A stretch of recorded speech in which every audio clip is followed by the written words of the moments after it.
Okay, that's me done. So that's recorded and in the can.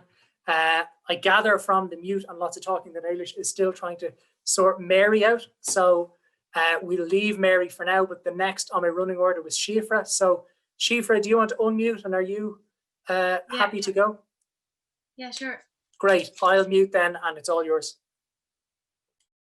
So we go straight back to UCD, a university that was bursting at its seams after World War I. Kevin had many colleagues there, like Todd Andrews, Frank Flood, and my own grandfather, Jim O'Donovan. So they were all there at the same time, but actually Andrews didn't know that Kevin was a member of the IRA.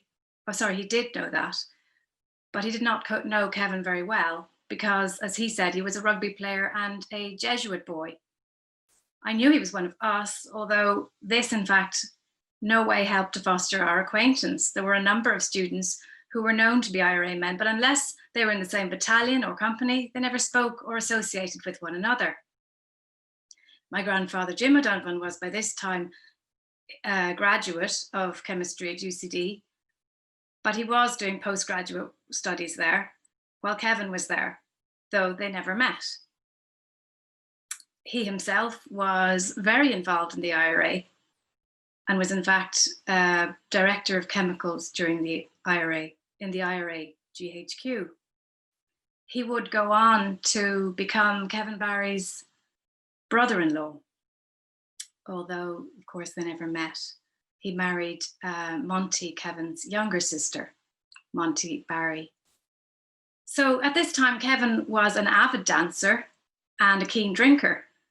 His own best friend, Jerry McAleer, who he'd met in Belvedere, didn't actually know about Kevin's IRA activities, but he also didn't seem to know about Kevin's drinking because he himself didn't drink. In his own words, they, Kevin and Charlie O'Neill, a close mutual friend, were great dancing people. I never bothered my head going to dances, but Kevin and Charlie and one or two others had nights out in those low-down dance halls. If they drank, it was damn little or nil, he said, but little did he know. Kevin's dancing took off in the halls of Dublin, the dance halls of Dublin. There was a student who was also studying medicine at UCD at the time, Honoria Orkney, and Kevin met her at a Cayley. They were dancing to the Siege of Ennis, a dance in which you change partners, and Kevin said to her, "I didn't know Carlow girls knew anything about dancing," to which Honoria answered, "And I didn't know rugby players knew anything about it either." So if you look at Dublin at the time, it was a lot more fun than it is today. The Matassa Coffee House on Marlborough Street was very popular. It had a large IRA clientele. Frank Flood, in fact, just before he went on to perform an ambush in 1921, had his last coffee in the Matassa Coffee House. He and Frank Flood were very close. They had been in the O'Connell schools together, and they were now at UCD together, and they were also in the H Company of the Dublin Brigade. So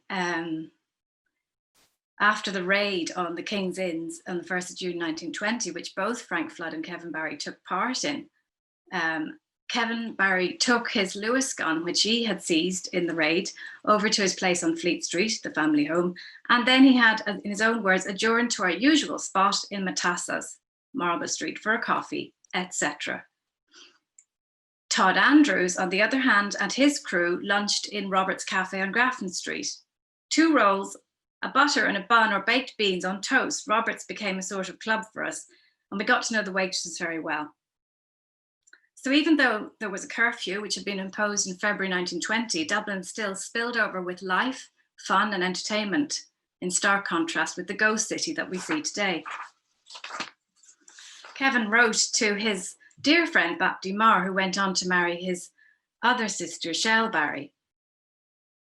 He wrote to him from Dublin, "How the devil are you at all? You know, you might write to a fellow once in a while. I wouldn't mind me not writing because I'm very busy. Pictures, National Library, Grafton, 5 to 6 p.m. But a fellow like you, a bloody gentleman of leisure, you know it's unforgivable. By the way, that bloody bastard never came with the suit, with the result that I have to borrow one for the dance tomorrow night. Write and tell him that I say he's a right old so-and-so. When will he be up in town? You ought to come for a Cayley on the College of Science on the 30th of January. Yours till hell freezes, Kevin. Meanwhile, Kevin was fighting a war. Brilliant at compartmentalising his life, his non-IRA friends, as I mentioned, like Jerry McAleer, had no idea what he was up to. Kevin had so much going on that he actually ended up failing his first year medical exams.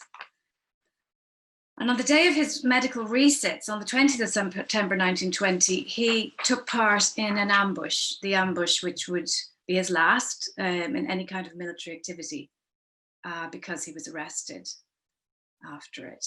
So his captain in the H Company, Captain Seamus Kavanagh, planned the ambush at Church Street in the Monk's Bakery. Shooting British soldiers had not been part of the plan. It was a very simple plan: occupy the bakery, isolate the short stretch of Upper Church Street, and close in on the lorry, disarm the men on it. It had worked at the King's Inns on the 1st of June 1920, which had all happened in under 5 minutes. Why could it not work now? But the timing went askew. The lorry of soldiers, British soldiers, was almost 30 minutes late.